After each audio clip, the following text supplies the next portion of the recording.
2 weeks ago, 2 body-worn camera videos released, purportedly showing Baltimore police officers planting evidence. Police Commissioner Kevin Davis says it's important not to rush to judgment. Still, ABC 2 News' Skylar Henry now has Davis says he's disappointed in how the officers may have handled the case. Skylar?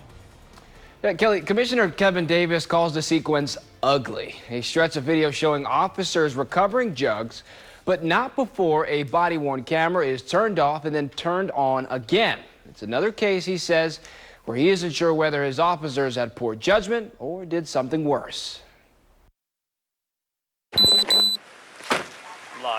The sequence is lengthy. 16 clips of video from Baltimore police body-worn cameras showing different perspectives of an arrest after a drug deal last November. In it, you can see officers stop a man and woman inside this silver sedan, confront the two about a drug deal minutes earlier, What are you locking me up for, man? and proceed to search the car piece by piece for drugs. Oh, no, you need a screwdriver. Initially, the officers are unsuccessful, and the cameras go off. Then on again. This time, officers successfully finding those drugs. Hey, we're good.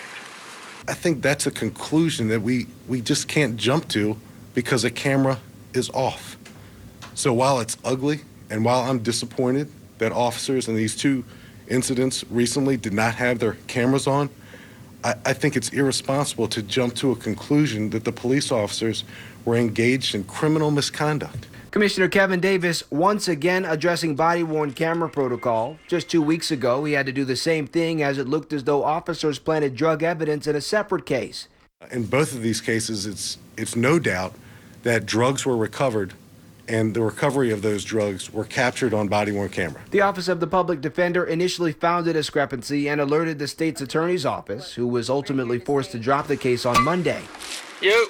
And where these officers are material and necessary witnesses, we are dismissing those cases which rely exclusively on the credibility of these officers. The attorney for the woman in this new video says now they're considering legal action. What we want is to see further reform. The body cameras have obviously been effective, and they caught something a couple of weeks ago.